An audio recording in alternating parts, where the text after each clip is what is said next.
बच्चों, मैं सीता कंवर स्वागत करती हूँ आपका राजस्थान सरकार व वेदांता के CSR इनिशिएटिव ई कक्षा में, जिसके टेक्निकल पार्टनर है मिशन ज्ञान। बच्चों, हमने चैप्टर 5 कंप्लीट कर लिया है, जिसके तहत लोकतंत्र के अर्थ, इसके प्रकार व सिद्धांतों का हमने अध्ययन किया।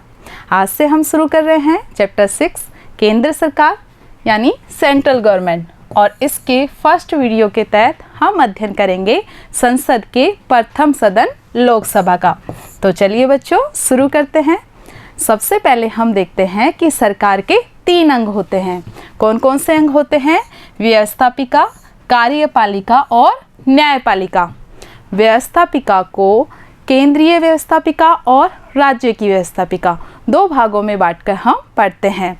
जो केंद्रीय व्यवस्थापिका होती है उसे संसद कहा जाता है। क्या कहा जाता है?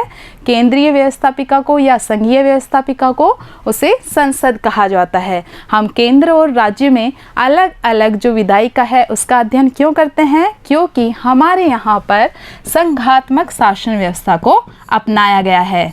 पिछले वीडियो में जब हम लोकतंत्र का अध्ययन कर रहे थे तो हमने संसदात्मक का अर्थ समझा था। अब हम एक बार संघात्मक को देखते हैं।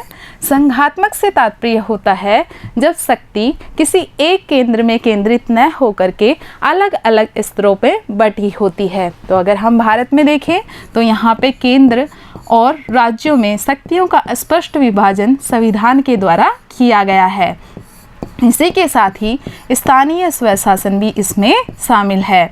तो संघात्मक व्यवस्था है, इसलिए हम जो सरकार के ये 3 रूप देख रहे हैं, ये तीनों रूप हम राज्य सरकार के तहत भी देखते हैं, जिससे कि हम अगले चैप्टर 7 में डिस्कस करेंगे राज्य सरकार के अंतर्गत। अभी हम केंद्रीय सरकार का अध्ययन कर रहे हैं, इसलिए केंद्रीय सरकार के अनुरूप ही ये जो जितने भी टॉपिक है उनका हम अध्ययन करेंगे। तो सबसे पहले हमने देखा सरकार का अंग व्यवस्थापिका, दूसरा अंग होता है कार्यपालिका और तीसरा अंग होता है न्यायपालिका। केंद्र स्तर पर भी यही अंग होते हैं और राज्य स्तर पर भी यही अंग होते हैं। जो केंद्र के स्तर पर व्यवस्थापिका होती है उसे संसद कहा जाता है और संसद के 3 अंग होते हैं। कौन कौन से अंग होते हैं? राष्ट्रपति, लोकसभा और राज्यसभा। ठीक है। इसी के साथ ही जब हम कार्यपालिका की बात करते हैं तो संघीय स्तर पर कार्यपालिका में प्रधानमंत्री और उसकी मंत्रिपरिषद, साथ ही राष्ट्रपति शामिल होते हैं। इसी तरह से न्यायपालिका में सर्वोच्च न्यायालय का हम अध्ययन करते हैं। और जब हम राज्य सरकार का अध्ययन करेंगे तो संसद की जगह विधानमंडल आ जाएगा यहाँ पर, और यहाँ मुख्यमंत्री व मंत्रिपरिषद, और उधर न्यायपालिका के तहत उच्च न्यायालय आ जाएगा। ठीक है। तो अभी हम शुरू कर रहे हैं फर्स्ट टॉपिक संसद, और संसद के तहत हम अध्ययन करेंगे लोकसभा का। तो ये देखिए, लोकसभा, सबसे पहले हमें ये मालूम होना चाहिए कि हमारे संविधान में संसद का किस तरह से वर्णन किया गया है। बच्चों, संविधान किसी भी देश के जो कानून हैं, नियम हैं, उनके एक लिखित, जो हम कहें बिल्कुल साधारण शब्दों में कि एक जो लिखित बुक होती है उसे क्या कहा जाता है? संविधान। और भारत के संविधान के बारे में आपको ज्ञात है कि भारतीय संविधान को बनने में 2 वर्ष 11 माह 18 दिन का समय लगा, और भारत का संविधान संविधान सभा के द्वारा बनाया गया था। ठीक है। और 26 जनवरी 1950 को हमारा संविधान लागू हुआ था। हमारे मूल संविधान में 395 अनुच्छेद थे। अनुच्छेदों के तहत ही अलग अलग नियम बताए गए हैं। इसी तरह से ही जो महत्वपूर्ण अनुच्छेद है, अनुच्छेद 79 वो भारतीय संसद का प्रावधान करता है। क्या लिखा गया है अनुच्छेद 79 में? कि भारतीय संघ की एक संसद होगी। भारतीय संघ की एक संसद होगी, और इस संसद का निर्माण राष्ट्रपति और 2 सदनों लोकसभा व राज्यसभा से मिलकर होगा। तो कंफ्यूज नहीं होना है। अधिकतर बच्चे कंफ्यूज हो जाते हैं कि जो राष्ट्रपति है, राष्ट्रपति वो व्यवस्थापिका में शामिल है या नहीं। तो बिल्कुल क्लियर वर्ड्स में लिखा हुआ है, स्पष्ट शब्दों में, अनुच्छेद 79 के तहत कि एक संसद होगी, और संसद किससे मिलकर बनेगी? राष्ट्रपति से मिलकर बनेगी। साथ ही 2 सदन लोकसभा व राज्यसभा से मिलकर इसका निर्माण होगा। यहाँ पे देखिए, ये है हमारी भारतीय संसद व्यवस्थापिका, यानी जिसका महत्वपूर्ण कार्य है कानूनों का निर्माण करना। तो संसद के 2 सदन हमने देखे, लोकसभा व राज्यसभा। ठीक है। तो हम क्या पढ़ने वाले हैं, हम देखने वाले हैं लोकसभा को, क्योंकि दोनों को अगर साथ लेते हैं लोकसभा और राज्यसभा तो बहुत बड़ा हो जाता है हमारा ये सेशन। तो इसलिए इसमें हम पढ़ेंगे सिर्फ लोकसभा के बारे में। इसको हम दो भागों में विभाजित करके देखेंगे। पहले भाग में हम लोकसभा की संरचना को समझेंगे।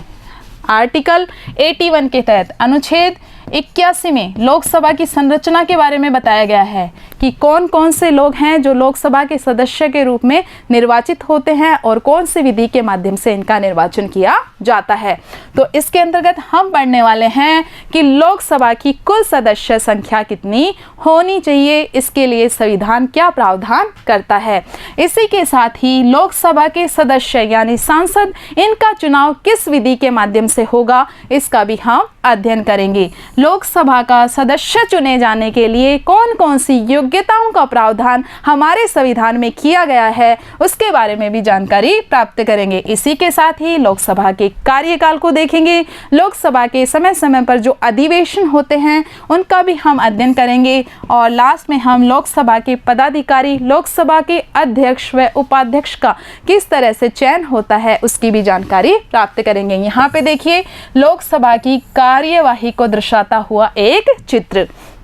आगे बढ़ते हैं बच्चों, सेकंड पॉइंट के तहत हम अध्ययन करेंगे, क्योंकि हम लोकसभा की सबसे पहले संरचना देखेंगे और उसके बाद हम देखेंगे कि लोकसभा को कौन कौन सी शक्तियां प्राप्त हैं, कौन कौन से कार्य उसे संविधान के द्वारा दिए गए हैं, जिसमें हम विधायी शक्तियों का, वित्तीय शक्तियों का, कार्यपालिका संबंधी शक्तियों का, संविधान संशोधन से संबंधित शक्ति, साथ ही एक निर्वाचक मंडल के रूप में कौन कौन सी शक्तियां लोकसभा को प्राप्त है उनके बारे में जानकारी प्राप्त करेंगे। तो सबसे पहले बात करते हैं लोकसभा की रचना या संगठन की। तो लोकसभा संसद का प्रथम या निम्न सदन है। इसे लोकप्रिय सदन भी कहा जाता है क्योंकि लोकसभा के सदस्य जनता के द्वारा प्रत्यक्ष रूप से निर्वाचित होते हैं, इसलिए लोकप्रिय सदन कौन सा है, लोकसभा। और प्रथम या निम्न सदन भी कौन है, लोकसभा, जबकि राज्यसभा को द्वितीय या उच्च सदन कहा जाता है।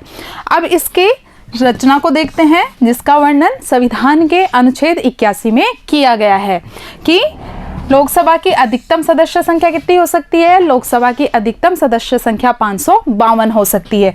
और ये जो 552 सदस्य होंगे ये किस तरह से चुनकर आएंगे, इन 552 में से 530 सदस्य चुन के आएंगे राज्य के निर्वाचन क्षेत्रों से, 20 सदस्य चुनकर आएंगे संघीय निर्वाचन क्षेत्रों से, और जो 2 सदस्य होंगे ये आंगल भारतीय सदस्य होंगे, जिनका क्या किया जाएगा, जिनका मनोनयन किया जाएगा राष्ट्रपति के द्वारा। अब ये आंगल भारतीय सदस्य क्या है, आंगल भारतीय सदस्य से तात्पर्य है ऐसे सदस्य जिनकी माता अनिवार्य रूप से भारतीय हो और पिता कौन हो, पिता यूरोपीय रहे हों। तो ऐसे परिवारों के जो सदस्य हैं, ऐसे परिवारों के जो बच्चे हैं, उन्हें आंगल भारतीय कहा जाता है। ये संख्या में कम है, अल्पसंख्यक होने के कारण इनको प्रतिनिधित्व दिया गया है कि ऐसे आंगल भारतीय सदस्य यदि चुनकर नहीं आते हैं, इन 550 में से आंगल भारतीय सदस्य चुनकर नहीं आते हैं, तो फिर 2 सदस्य का राष्ट्रपति के द्वारा मनोनयन किया जा सकता है। लेकिन ध्यान रखिएगा यह व्यवस्था सिर्फ जनवरी 2020 तक के लिए ही थी। तो हमने देखा कि अधिकतम सदस्य 552 हो सकते हैं, और ये जो अधिकतम सदस्य संख्या तय की गई वो जैसे जैसे नए नए भारतीय राज्य बने तो उसी आधार पे जो लास्ट गोवा दमन व दीव पुनर्गठन अधिनियम हुआ था 1987 में, तो उसके आधार पर यह संख्या निश्चित की गई थी।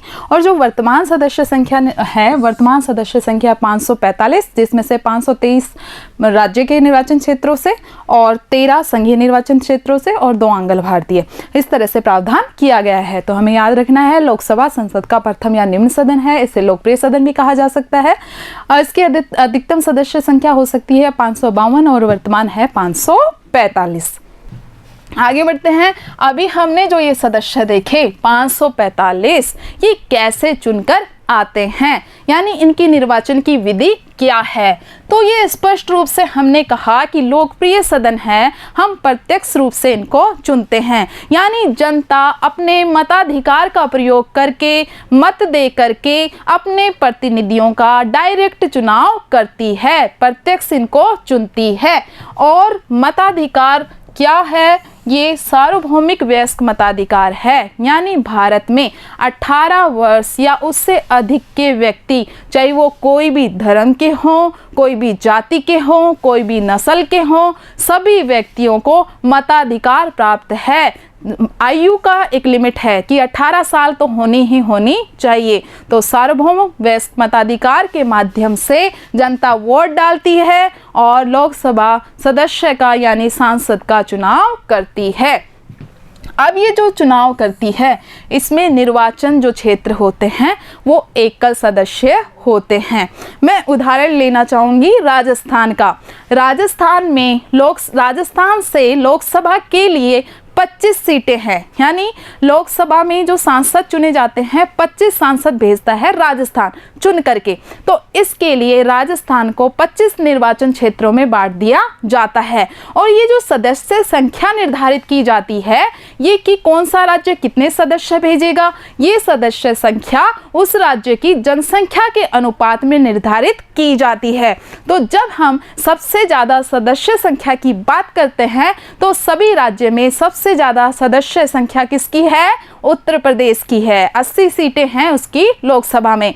तो अभी हम राजस्थान का उदाहरण ले रहे हैं निर्वाचन क्षेत्र को समझने के लिए कि राजस्थान से कितने जाते हैं। राजस्थान से 25 सदस्य जाते हैं चुन करके, कहां पर? लोकसभा में। तो राजस्थान को कितने निर्वाचन क्षेत्र में बांटा जाता है? राजस्थान को 25 निर्वाचन क्षेत्रों में बांटा जाता है और हर एक निर्वाचन क्षेत्र से खड़े तो कितने भी कैंडिडेट हो सकते हैं, अलग अलग पार्टी के कितने भी उम्मीदवार चुनाव में भाग ले सकते हैं, लेकिन चुना एक ही व्यक्ति जाएगा। यानी एकल सदस्य निर्वाचन क्षेत्र होते हैं कि निर्वाचन क्षेत्र में से एक ही व्यक्ति विजेता घोषित होगा।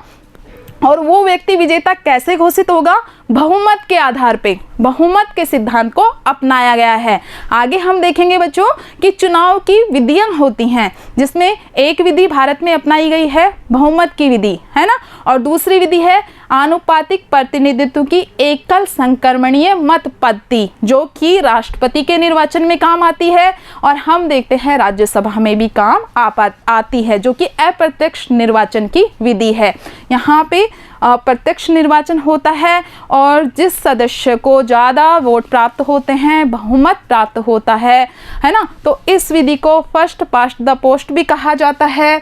ठीक है, तो इस विधि से उसको विजेता घोषित किया जाता है। आप देखते हैं कि ये जो सदस्य चुनाव लड़ रहे हैं इनका कुछ योग्यता तो होगी ना, कुछ बेसिक इनमें योग्यता तो होनी चाहिए, तभी वो लोकसभा सांसद का चुनाव लड़ सकता है। तो देखते हैं कौन कौन सी योग्यताएं बताई गई हैं। पहला, वो भारत का नागरिक होना चाहिए, तभी तो भारत की जनता का प्रतिनिधित्व कर पाएगा। तो भारत का नागरिक होना चाहिए। उसकी न्यूनतम आयु 25 वर्ष होनी चाहिए कि कम से कम 25 साल का तो होना ही होना चाहिए। लोकसभा में कितनी है? 25। और आगे जब हम राज्यसभा पढ़ेंगे तो राज्यसभा में कितनी है? राज्यसभा में है 30। ठीक है, ये मेन अंतर है लोकसभा के सांसद और राज्यसभा के सांसद की योग्यताओं में।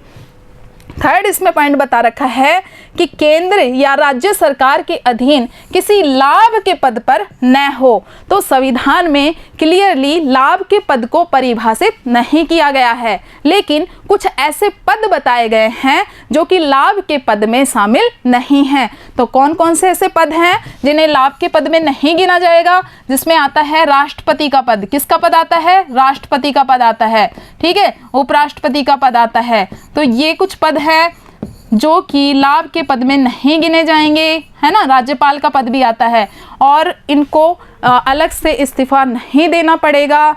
किसके लिए? चुनाव लड़ने के लिए। तो इनको लाभ के पद में नहीं शामिल किया जाता है। तो हमने देखा क्या है इसकी कंडीशन कि किसी भी लाभ के पद पे केंद्र या राज्य सरकार के अधीन कोई नौकरी नहीं कर रहे हों, कोई वेतन प्राप्त नहीं कर रहे हों। इसी के साथ ही उन्हें पागल या दिवालिया घोषित नहीं किया हुआ हो, यानी मानसिक स्थिति उनकी अच्छी ठीक ठाक होनी चाहिए। तो कौन सी विशेषताएं देखी? सबसे जो मेन विशेषताएं बताई गई हैं, भारत का नागरिक हो, आयु 25 वर्ष कम से कम हो, इसके अलावा संसद समय समय पर जरूरी समझे वो योग्यता निर्धारित कर सकती है, जिसमें हमने देखा लाभ के पद पे न हो और पागल या दिवालिया उसको सर्वोच्च न्यायालय के द्वारा घोषित नहीं किया गया हो। सर्वोच्च न्यायालय घोषित न कर दे कि वो दिवालिया हो गया है, बैंकरप्ट हो गया है, उसकी आर्थिक स्थिति बिल्कुल खराब हो गई है। अब बात करते हैं कार्यकाल की कि भाई लोकसभा के लिए चुनाव हो रहे हैं तो ये जो लोकसभा नई चुनकर आती है ये कितने समय तक कार्य करती है।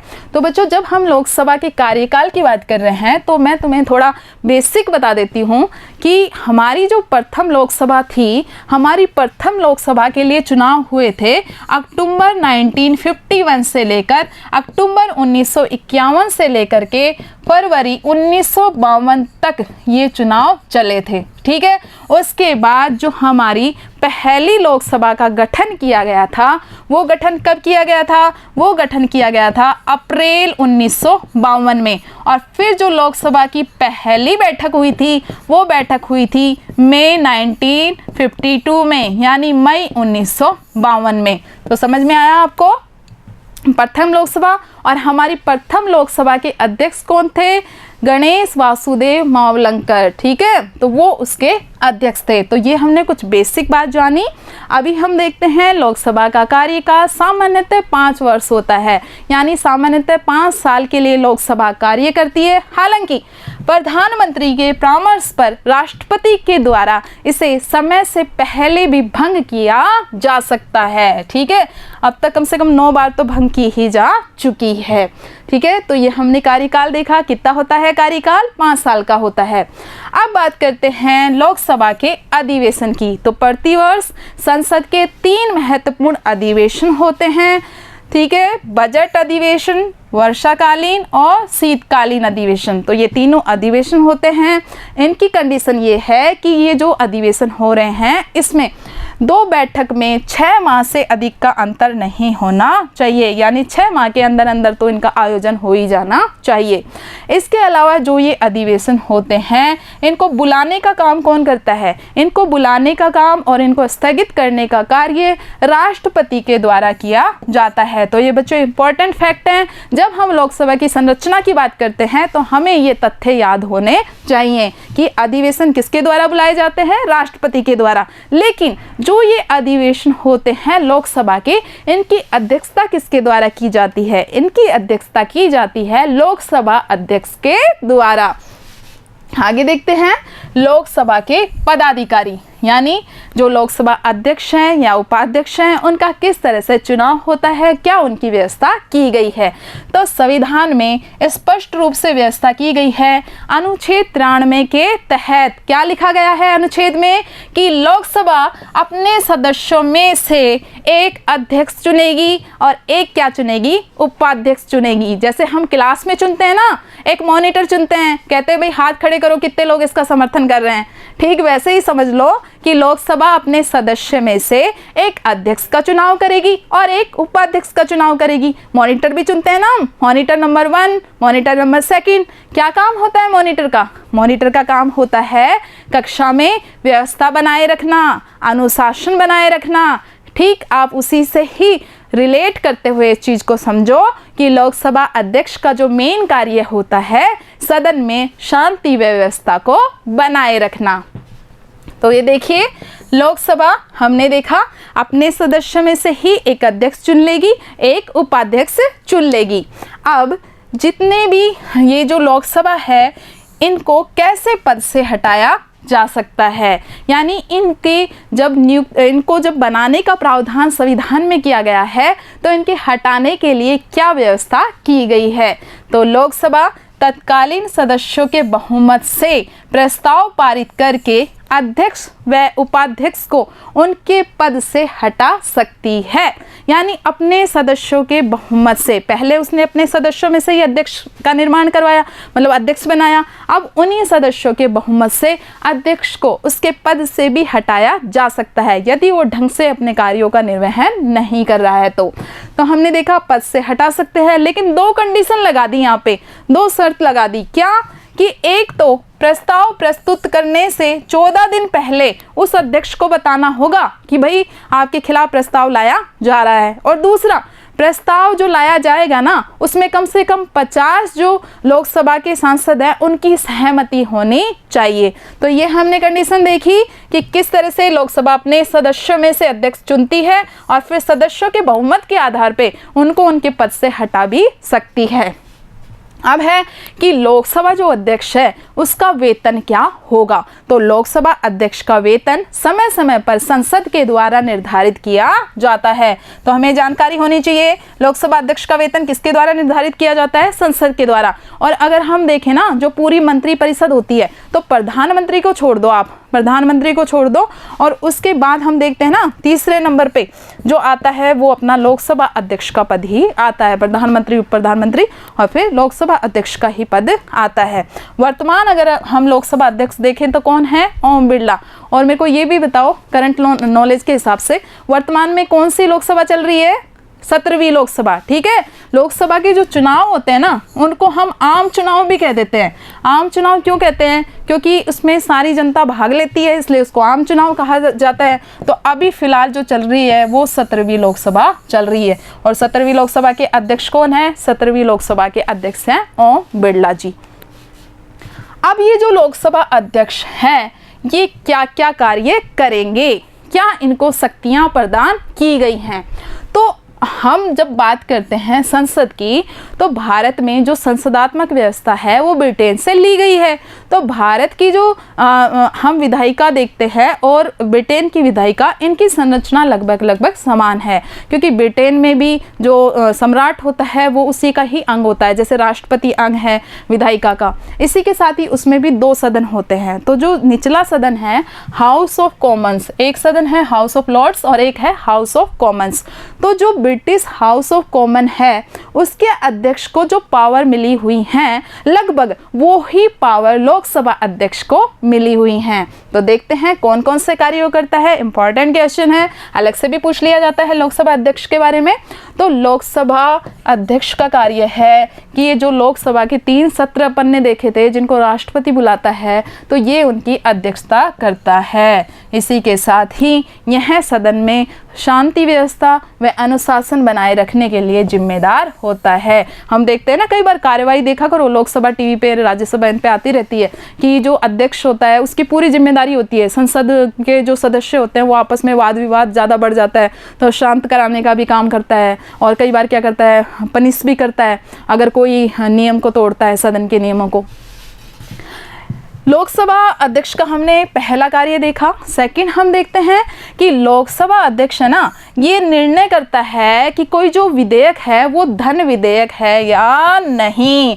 अब इसमें बहुत सारी टर्म्स आ रही है, हालांकि आप अपनी पिछली क्लास में कुछ टर्म्स पढ़ चुके होंगे, लेकिन हम एक बार उनको रिवाइज कर लेते हैं। जैसे इसमें आया है विधेयक, तो ये विधेयक क्या होता है, मतलब जो कानून बनता है ना, कानून, तो कानून बनने से पहले जो प्रस्ताव होता है उसे विधेयक कहा जाता है। तो विधेयक कई स्टेज से गुजरता है। माना कि मैं मंत्री हूँ या मैं क्या हूँ, सांसद हूँ, मैं कानून बनवाना चाह रही हूँ किसी विषय पे, तो मैं क्या करूँगी, सबसे पहले प्रस्ताव रखूंगी किसी भी सदन में, लोकसभा में या राज्यसभा में। अगर अवित्तीय विधेयक हैं, धन से संबंधित नहीं हैं, तो मैं क्या करूँगी, साधारण विधेयक है तो उनको किसी भी सदन में रख सकती हूँ। मैंने सदन में रखा, सदन में उसका प्रथम वाचन, द्वितीय वाचन, तृतीय वाचन होएगा, यानी एक विधेयक के तौर पे वह विभिन्न प्रक्रियाओं से गुजरेगा। और लास्ट में जब उसके ऊपर राष्ट्रपति के हस्ताक्षर हो जाएंगे, गजट में वो पब्लिश हो जाएगा, फिर वो किसका रूप ले लेगा, वो कानून का रूप ले लेगा। तो ये निर्णय करता है लोकसभा अध्यक्ष कि कोई विधेयक धन विधेयक है या नहीं, क्योंकि अगर धन विधेयक होगा तो वो लोकसभा में ही पहले रखा जाएगा। राज्यसभा को इस संबंध में पावर प्राप्त नहीं है। क्यों प्राप्त नहीं है, क्योंकि धन विधेयक का मतलब क्या होता है, जो धन से संबंधित हो। धन से मतलब कर लगाने से संबंधित हो, कर हटाने से संबंधित हो, कर की दर बढ़ाने से संबंधित हो। तो ये जो कर है किस पे लगेगा, जनता पे लगेगा। और जनता का जो प्रतिनिधि सदन है वो कौन है, लोकतंत्र है, क्योंकि जनता डायरेक्ट चुन रही है ना भाई। अरे राज्यसभा जो सदन है वो जनता का प्रतिनिधित्व नहीं करता, मेनली वो राज्य का प्रतिनिधित्व करता है, क्योंकि जनता नहीं चुन रही है उसे, जनता के प्रतिनिधि चुन रहे हैं उसे। अप्रत्यक्ष निर्वाचन होता है राज्यसभा के सदस्य का। लेकिन अगर हम लोकसभा के सदस्य देखते हैं तो लोकसभा के सदस्य डायरेक्ट चुने जाते हैं हमारे द्वारा। तो इसलिए जब धन की बात आएगी, कर से संबंधित, जिसका प्रभाव जनता पर पड़ेगा, तो उसके संबंध में निर्णय लेने का अधिकार लोकसभा को होता है। तो लोकसभा अध्यक्ष ये डिसाइड करता है कि कोई विधेयक है वो धन विधेयक है या नहीं है। इंपॉर्टेंट पावर है ये। इसके अलावा सदन की बैठक का एजेंडा तय करता है। ठीक है, जैसे मॉनिटर होता है ना, टाइम टेबल जो दिया है टीचर ने उसके अकॉर्डिंग पूरा सुनिश्चित करता है कि क्लास हो रही है या नहीं हो रही है। तो इसी तरह से जो लोकसभा अध्यक्ष है वो बैठक का एजेंडा तय करता है कि किस समय पे कौन सी गतिविधि प्रारंभ होगी, कौन से विधेयक पर चर्चा की जाएगी। इसके अलावा लोकसभा अध्यक्ष सदन की कुछ समितियों का पदेन सभापति होता है। क्या मतलब है इसका?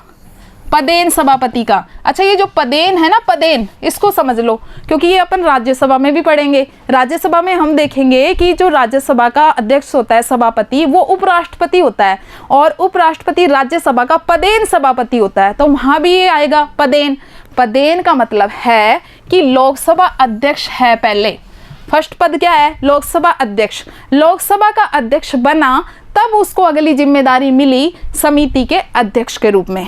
ठीक है, जैसे कि जो उपराष्ट्रपति है वो उपराष्ट्रपति पहले, मतलब जो व्यक्ति है वो उपराष्ट्रपति के पद पे आया और उपराष्ट्रपति के पद पे आने के नाते उसको जिम्मेदारी मिली राज्यसभा के सभापति की। तो सदन की कुछ समितियों का ये सभापति होता है कौन? लोकसभा अध्यक्ष। अब ये समितियां क्या होती हैं? तो हमने देखा संसद है, संसद क्या कर रही है? कानून निर्माण का कार्य कर रही है। तो कानून निर्माण का कार्य कोई छोटा मोटा कार्य है क्या? कितनी लंबी प्रक्रिया चलती है भाई। कोई विषय आया जिस पर कानून बनाना है तो उस विषय पे पूरी चर्चा की जाएगी, पूरी जानकारी उस पे की जाएगी, पूरा विश्लेषण किया जाएगा। तो संसद के पास इतना समय नहीं होता है कि वो प्रत्येक विधेयक पर अलग से विचार करे, अलग से उसके लिए समय निकाले। तो इसके लिए क्या किया गया? संसद के कार्यभार को, है ना, उसके कार्यभार को कम करने के लिए समितियां बना दी गई अलग अलग। ठीक है, तो अपनी छोटी क्लास के लेवल से बस अपने को इतना ही समझना है कि समितियां क्या होती हैं, है ना। अलग अलग समिति होती है, परवर समिति, प्राक्कलन समिति, लोक लेखा समिति, ऐसे बहुत सारी समितियां होती है। तो ये जो समितियां होती हैं इनके अलग अलग कार्य होते हैं। इनको विधेयक पर पूरा उसकी जांच पड़ताल करनी होती है, पूरा उसके बारे में निष्कर्ष निकालना होता है और फिर बाद में ये अपनी रिपोर्ट किसको देती है? लोकसभा अध्यक्ष को देती हैं, क्योंकि लोकसभा अध्यक्ष होता है इनके नियंत्रण में ये कार्य करती हैं। कुछ जो महत्वपूर्ण समितियां हैं, ठीक है, और फिर अलग अलग उनके प्रावधान होते हैं कि लोक लेखा समिति का अध्यक्ष ये बनेगा, प्राक्कलन समिति का वो बनेगा, तो वो कुछ अलग विशिष्ट होती है। तो लोकसभा अध्यक्ष सदन की कुछ समितियों का पदेन सभापति होता है और ये परवर समितियां उन्हीं के निर्देशन में कार्य करती हैं, लोकसभा अध्यक्ष के निर्देशन में ही कार्य करती हैं। इसके अलावा लोकसभा अध्यक्ष संसद और राष्ट्रपति के बीच में सारा पत्र व्यवहार का कार्य करता है, क्योंकि राष्ट्रपति अंग है किसका? संसद का महत्वपूर्ण अंग है। अब जो लोकसभा पारित करेगी कोई भी विधेयक, वो जाएगा राष्ट्रपति के पास हस्ताक्षर होने के लिए। तो जो लोकसभा है यानी संसद है और जो राष्ट्रपति है उसके बीच में जो कनेक्टिविटी है, उसके बीच में जो पत्र व्यवहार है, वो सारा का सारा किसके द्वारा किया जाएगा? लोकसभा अध्यक्ष के द्वारा। तो हमने देखा कितनी महत्वपूर्ण जिम्मेदारियां दी गई हैं लोकसभा अध्यक्ष को। इसके अलावा लोकसभा अध्यक्ष की जो गरिमा है, उसके पद की जो महत्ता है, उसको बनाए रखने के लिए भी कुछ प्रावधान किए गए हैं। जैसे कि लोकसभा जो अध्यक्ष होता है उसको मतदान करने का अधिकार नहीं है, जिससे कि वो निष्पक्ष रहकर कार्य कर सके। लेकिन यदि पक्ष में और विपक्ष में बराबर जो मतदान होता है तो उसे निर्णायक वोट देने का अधिकार है। इसके अलावा हम वेतन तो देख ही चुके हैं कि वेतन भी उसका अच्छा खासा होता है और संसद के द्वारा निर्धारित होता है, यानी अच्छी खासी उसको स्थिति प्राप्त होती है। अब हमने लोकसभा अध्यक्ष देख लिया, अभी हम चर्चा करेंगे लोकसभा के महत्वपूर्ण कार्य व शक्तियों का। तो बच्चों हमारी बुक में संसद की कार्य व शक्तियाँ अलग से बताए गए हैं, लोकसभा की कार्य व शक्तियाँ और राज्यसभा के कार्य व शक्तियाँ अलग बताए गए हैं। लेकिन हम क्या पढ़ेंगे? हम पढ़ेंगे लोकसभा के कार्य व शक्तियाँ, राज्यसभा के कार्य व शक्तियाँ, और फिर बाद में अगर संसद के कार्य व शक्तियाँ पूछ ले तो वो अपन अपने आप ही लिख सकते हैं, क्योंकि लोकसभा और राज्यसभा के ही तो बताने हैं उसमें कि कौन कौन सी शक्तियाँ इनको प्राप्त है। तो देखते हैं जो पहला सदन होता है लोकसभा, उसको क्या क्या शक्तियां प्राप्त होती हैं और राज्यसभा की तुलना में उसे कौन सी विशिष्ट शक्तियां प्राप्त होती है। क्योंकि जनता का सदन है तो कुछ ना कुछ तो अलग प्राप्त होगा ना, राज्यसभा से कुछ ना कुछ तो विशिष्ट स्थिति प्राप्त होगी ना। तो देखते हैं पहली जो शक्ति है विधायी शक्ति। तो मैंने आपको स्टार्टिंग में बताया था कि भारत में संघात्मक शासन व्यवस्था को अपनाया गया है। और संघात्मक शासन व्यवस्था के तहत शक्तियों को बांट दिया गया है। क्यों बांटा गया है? कि शक्तियां किसी एक पक्ष में केंद्रित न हो। अगर एक पक्ष में केंद्रित होंगी तो निरंकुशता की स्थिति आ सकती है। तो एक तो ये लॉजिक था। दूसरा, भारत बहुत बड़ा देश है क्षेत्रफल की दृष्टि से, तो एक लेवल पे ही गवर्नमेंट रहेगी। अगर केंद्र सरकार ही रहेगी तो शासन करना व्यवहारिकता में संभव है ही नहीं, कुशल शासन संभव हो ही नहीं पाएगा। तो इन कई बातों को ध्यान में रखते हुए भारत में संघात्मक शासन व्यवस्था को अपनाया गया। ठीक है, और इस संघात्मक शासन व्यवस्था के तहत हमारे संविधान ने कुछ प्रावधान किए हैं कि भाई आराम से शासन चलता रहे, केंद्र और राज्य में लड़ाई की स्थिति नहीं आए। जैसे अपने घरों में होता है ना, स्पष्ट कार्य विभाजन कर दिया जाता है, तुम ये काम करो, तुम ये काम करो। ऐसे ही संविधान ने स्पष्ट रूप से कार्य विभाजन कर दिया है कि भाई केंद्र स्तर पे जो संसद होगी वो इन विषयों पे कानून बनाएगी और जो राज्य की विधानमंडल होगी वो इन विषयों पे कानून बनाएगी, जिससे कि टकराव की स्थिति उत्पन्न न हो। और इसके लिए क्या प्रावधान किया गया है? इसके लिए सूचियों का प्रावधान किया गया है। महत्वपूर्ण रूप से 3 सूचियां बताई गई हैं हमारे संविधान में, संघ सूची, राज्य सूची और समवर्ती सूची। इसके अलावा एक और ऐड की गई है, अवशिष्ट विषय वाली सूची। तो संघ सूची क्या कहती है? संघ सूची ये बोलती है कि भाई ये विषय हैं जो इस लिस्ट में दिए गए हैं, इन पर संसद आराम से अपना कानून बनाएगी, ये संसद के अधिकार क्षेत्र में हैं। और जितने भी महत्वपूर्ण मसले हैं, हम देखते हैं वैदेशिक मामले हो, रेलवे से संबंधित हो, डाक तार से संबंधित हो, सारे जो महत्वपूर्ण क्षेत्र हैं वो संघ सूची के अंदर दिए गए हैं कि भाई संसद पूरी तरह से स्वतंत्र है उन पर कानून बनाने के लिए। दूसरी सूची है राज्य सूची। राज्य सूची में वो विषय दिए गए हैं जिन पर विधानमंडल कानून बनाने के लिए स्वतंत्र है, जिसको हम क्लियरली देखेंगे हमारे अगले चैप्टर में जब हम राज्य सरकार का अध्ययन करेंगे।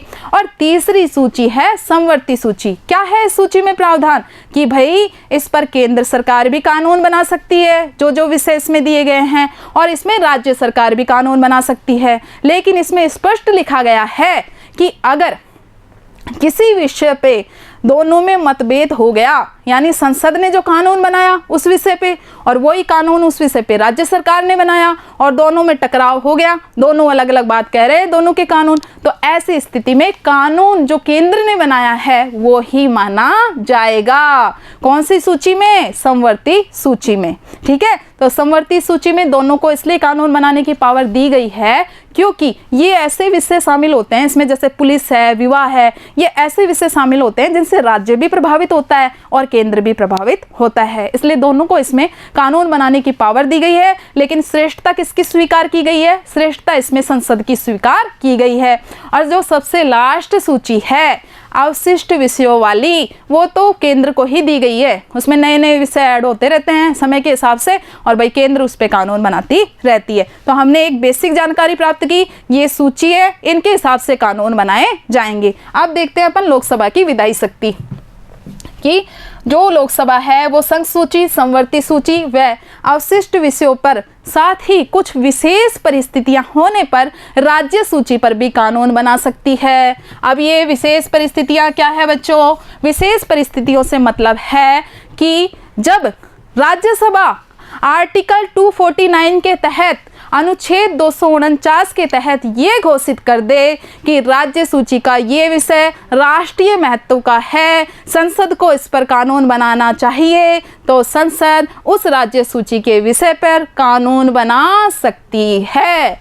इसके अलावा एक परिस्थिति और उत्पन्न होती है जब राज्य में संकट काल लगा हो, आपातकाल लगा हो, तब भी संसद राष्ट्रीय महत्व को ध्यान में रखते हुए ऐसा कर सकती है। तो हमने देखे, अब भाई बात ये आती है, अभी तक तो हमने देख लिया संसद इन विषयों पे कानून बना सकती है। अब हमें देखना है संसद में भी लोकसभा के रेफरेंस में, लोकसभा के संदर्भ में, तो भाई इसमें लोकसभा और राज्यसभा को दोनों को बराबर पावर मिली हुई है। ये विधेयक जो होते हैं साधारण विधेयक, ये लोकसभा में भी प्रस्तुत किए जा सकते हैं पहले और राज्यसभा में भी लाए जा सकते हैं। तो हमने देखा संविधान संशोधन विधेयक और साधारण अवित्तीय विधेयक, जिनमें धन वन की बात नहीं होती, अवित्तीय विधेयक होते हैं, ये संसद संसद के किसी भी सदन में प्रस्तावित किए जा सकते हैं। अब ये प्रस्तावित करना क्या होता है एक बार और बता देती हूँ। कोई भी कानून बनता है उसे लोकसभा या राज्यसभा में किसी में भी पहले लाया जाता है, फिर पूरी प्रक्रिया होती है कानून निर्माण की, उसके बाद कानून हमारे सामने आता है राष्ट्रपति के फाइनल हस्ताक्षर होने के बाद। उससे पहले बहुत सारी प्रक्रियाओं से उसे गुजरना होता है। अब इसमें एक बात और थी, संविधान संशोधन विधेयक। अब ये संविधान संशोधन क्या होता है? मैंने कहा बच्चों हर एक देश का एक संविधान होता है। ये अलग बात है कि किसी देश के संविधान अलिखित है, लेकिन भारत का लिखित संविधान है, बहुत बड़ा संविधान है और काफ़ी देशों की अच्छी अच्छी चीज़ों का इसमें समावेश किया गया है। ठीक है, तो भारत का संविधान है, ये लिखा गया था। कब लिखा गया था? 1950 में 26 जनवरी 1950 को यह लागू हुआ था। अब ये देखो 1950 और अब क्या चल रहा है? अब चल रहा है 2020। तो हमें कुछ ना कुछ तो ऐसी ज़रूरत महसूस होती होगी ना कि संविधान के कुछ प्रावधान हैं ये वर्तमान समय के अनुकूल नहीं हैं, तो भाई इनमें थोड़ा फेरबदल करना चाहिए, यानी संविधान में संशोधन करना चाहिए और कुछ नई बात इसमें जोड़नी चाहिए। तो जब ऐसा होता है संसद के अंदर संविधान संशोधन विधेयक लाया जाता है और इस संविधान संशोधन विधेयक का उल्लेख किया गया है प्रक्रिया का अनुच्छेद 368 के अंदर। ठीक है, तो अनुच्छेद मैं आपको वैसे ही बता रही हूँ नॉलेज के दृष्टिकोण से, आपको ये याद नहीं करने हैं अभी अपने सिलेबस के अकॉर्डिंग, सिर्फ इनके काम याद रखने हैं, कौन कौन सी शक्तियाँ कौन कौन से कार्य इनको करने पड़ते हैं। तो जो संविधान में संशोधन होता है, ये संविधान में संशोधन 3 तरीके से होता है। एक तो साधारण बहुमत से कि भाई लोकसभा और राज्यसभा अपने साधारण बहुमत से संविधान संशोधन का प्रस्ताव पारित कर दे। दूसरा विशिष्ट बहुमत से कि लोकसभा और राज्यसभा अपने विशिष्ट बहुमत से प्रस्ताव पारित करे महत्वपूर्ण मसलों पे। और तीसरे बहुत ही महत्वपूर्ण मसले होते हैं संविधान के, जिन पर संशोधन करने के लिए न केवल संसद के दोनों सदनों की सहमति जरूरी होती है, बल्कि आधे राज्यों के विधानमंडल की सहमति भी जरूरी होती है। कंफ्यूज नहीं होना है। क्या बता रखा है? संविधान में सुधार संशोधन कर सकते हैं समय समय पर, लेकिन उसके लिए प्रक्रिया है, कठोर प्रक्रिया भी है, लचीली प्रक्रिया भी है। लचीली ये है कि संसद के दोनों सदन साधारण अपने सदस्यों के बहुमत से इसमें संशोधन कर सकते हैं। कठोर ये है कि विशेष बहुमत से करना पड़ेगा। और तीसरी स्टेज में आधे राज्यों के विधानमंडल का समर्थन जरूरी होगा। तो कुल मिला के क्या बात निकल के आ रही है कि संसद के दोनों सदनों को समान पावर मिली हुई है संविधान संशोधन विधेयक के संदर्भ में। तो कंप्लीट हुई हमारी पहली शक्ति, विधायी शक्ति। तो तुलनात्मक अध्ययन करते हुए पढ़ना है। जब अपन राज्यसभा पढ़ेंगे ना तो लोकसभा से तुलना करते हुए पढ़ेंगे, तो अपने आप अपने को ये चीजें समझ में आ जाएंगी। सेकंड है वित्तीय शक्ति। अब जो वित्तीय शक्ति है वो क्या होती है? धन विधेयक का उल्लेख किया गया है हमारे संविधान के अनुच्छेद 110 के तहत। तो वित्तीय शक्ति में धन विधेयक मेनली आता है। और धन विधेयक हमने देखा कि धन विधेयक किससे संबंधित होता है? कर लगाने से, कर की वृद्धि से, है ना। मतलब ये ऐसे मसलों से संबंधित होता है, धन संबंधी मामलों से, जिनका प्रभाव जनता पर पड़ना होता है। अब जनता पर प्रभाव पड़ेगा तो जो जनता का प्रतिनिधि सदन है वहीं तो मामला पहले लाया जाएगा। तो जो ये धन विधेयक हैं ये पहले लोकसभा में प्रस्तावित किए जाते हैं। तो ये एक खास शक्ति है, विशेष पावर है जो लोकसभा को मिली हुई है, ये राज्यसभा को मिली हुई नहीं है, क्योंकि धन विधेयक पहले लोकसभा में ही प्रस्तावित होंगे, राज्यसभा में ये प्रस्तावित नहीं होंगे। दूसरा, लोकसभा में पारित होने के बाद धन विधेयक राज्यसभा में भेजे जाएंगे। अब बेचारे राज्यसभा में धन विधेयक भेजे तो जाएंगे, लेकिन राज्यसभा को पावर बहुत कम दी गई है। कैसे? कि राज्यसभा मात्र 14 दिनों तक उस धन विधेयक को अपने पास रोक पाएगी। 14 दिन के अंदर उसे सुझाव देना होगा कि भाई मैं ये जो धन विधेयक आया है मेरे पास, मैं इसके इस प्रावधान से या इसके अंदर ये जो क्लॉज है मैं इससे सहमत नहीं हूँ और इसमें ये संशोधन किया जाए। तो उस संशोधन को मानना या न मानना लोकसभा की इच्छा पर निर्भर करेगा। यानी सारी की सारी पावर किसको दे दी? लोकसभा को। राज्यसभा का काम ये है कि भाई 14 दिन दे दिए हैं, अच्छे से इसका अध्ययन कर लो इस विधेयक का, कोई सुझाव हो तो बता दो। सुझाव बताओगे तो उसको मानना या ना मानना हमारी इच्छा पे यानी लोकसभा की इच्छा पर निर्भर करेगा। तो राज्यसभा को बिल्कुल ना के बराबर बहुत कम पावर मिली हुई है धन विधेयक के संदर्भ में, वित्तीय शक्तियों के संदर्भ में। ठीक है, तो राज्यसभा विधेयक में संशोधन का सुझाव दे सकती है, जिन्हें स्वीकार करना या न करना लोकसभा की इच्छा पर निर्भर करता है। अगला है कार्यपालिका पर नियंत्रण की शक्ति। अब देखो, अभी तक तो मैंने संघात्मक व्यवस्था समझाई तुम्हें, है ना। सूचियां हैं, संघ सूची, राज्य सूची, शक्तियों का बंटवारा किया गया है केंद्र के स्तर पे, राज्य स्तर पे। अब जैसा कि मैंने चैप्टर 5 में आपको बताया था, संसदात्मक शासन व्यवस्था, कि भारत में संसदात्मक शासन व्यवस्था को भी अपनाया गया है। क्या कहती है ये शासन व्यवस्था? संसदात्मक शासन व्यवस्था में जो सरकार के 3 अंग होते हैं, कौन कौन से? व्यवस्थापिका, कार्यपालिका और न्यायपालिका। तो व्यवस्थापिका व कार्यपालिका का आपस में संबंध होता है। इसमें जो कार्यपालिका होती है ये व्यवस्थापिका पर निर्भर करती है। कौन सी शासन व्यवस्था में?